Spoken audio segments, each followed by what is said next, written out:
Hey guys, what's going on? Just me here, and I wanted to do a quick video here to talk about some of the biggest struggles that you're dealing with. So one of the ones was, what do you do when you feel like you're doing everything right with your workout and your diet and your scale's not moving in the right direction? The weight's not coming off. This is huge because the mentality that we get trapped in a lot is thinking that we either got to work out more or we got to eat less or do both. And then before you know it, you're killing yourself in the gym, doing too many workouts, going too hard, you can't recover, you're miserable, you're starving because you're not eating enough food, trying to take food away, and it's a mess, and your weight doesn't move anywhere. So we got to look a little bit deeper because, believe me, if weight loss was just as simple as calories in versus calories out, work out more and eat less, everybody be walking around with the body they want. Because that's what everybody does, and it does not work very well. It really doesn't, you guys. You got to look deeper. In the battle of the bulge here and the weight and body fat and all of that stuff, it is really a matter of your internal environment.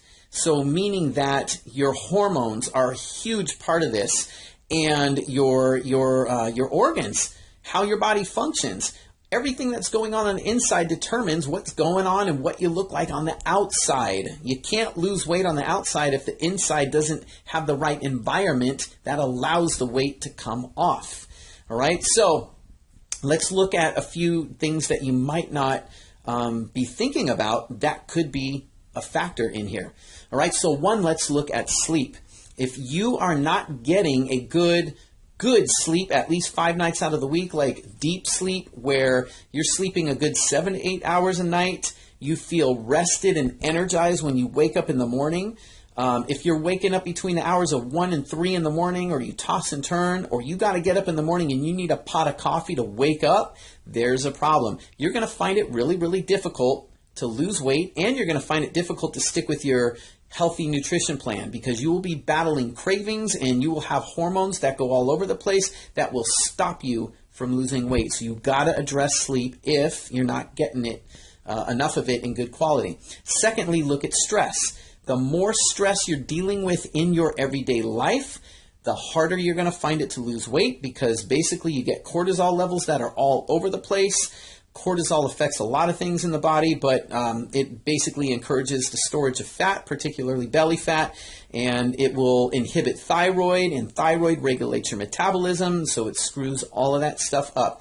You cannot be constantly stressed out and think you can just outwork your, out-exercise stress, do more exercise and get the stress out and you'll lose weight, because when you're really, really highly stressed and you're working out too much or your workouts are really, really hard, your body perceives that as stress as well, and it will make it even harder. Then your workouts become counterproductive. So you got to address stress. Another thing to look at is your diet history. This is huge, especially for you ladies. Here's why.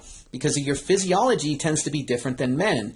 You ladies have a greater number of fat cells, and typically what you have is more fat-storing enzymes and less fat-releasing enzymes compared to men, for the most part.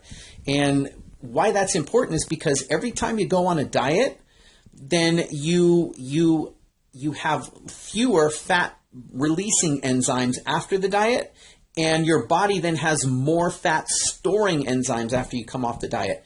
So the more diets you've done in the past, the more of a disadvantage you get to every single time after that you try to lose weight. This is huge.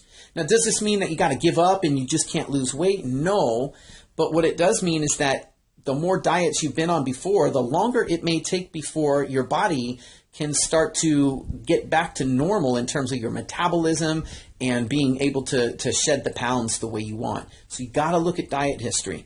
And then finally look at liver toxicity. I did a video on this before, and it is huge. If your liver's backed up with toxins, and believe me, you might think that you're eating healthy, but you really got to pay attention to how your body is digesting foods, how you're feeling after you're eating. Be on the lookout for any negative feelings you get after you eat something, even if it's healthy. Because if your body doesn't digest it right, if your body doesn't deal with it, it's going to get backed up in you. And if you get backed up in the digestive system, you can gain weight or you won't lose weight. All right, your body's got to be able to process it. If the things that you're eating are toxic to your liver does not care about burning fat. and it will actually lay down, your body will lay down more fat cells if it needs to get the toxins out of your bloodstream, because your liver can't deal with it all at once. And so you'll actually store more fat and have a hard time losing weight with a toxic liver. So you got to be sure that what you're eating is actually the stuff that works really, really well for your body. For you guys, you know, in our program, the ER8 manual, it's all set and done. All you got to do is follow that, and you'll be able to detox your liver and get things working in the shortest time possible. So, you know, those are the things that you want to look out for. All right, so if the scale's not moving in the right direction, recap. Look at your sleep, look at your stress, look at your liver, digestion as well, and, you know, and look at these things and really, really take it serious and understand it's not just a calories in versus calories out battle. Oh, and look at your diet history too. That was the other thing I forgot to say. All right, these things are huge, huge factors, you guys.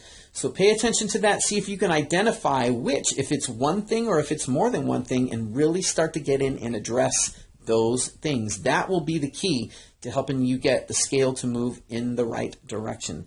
All right, hope this helps. I'll be talking to you soon. Take care, you guys.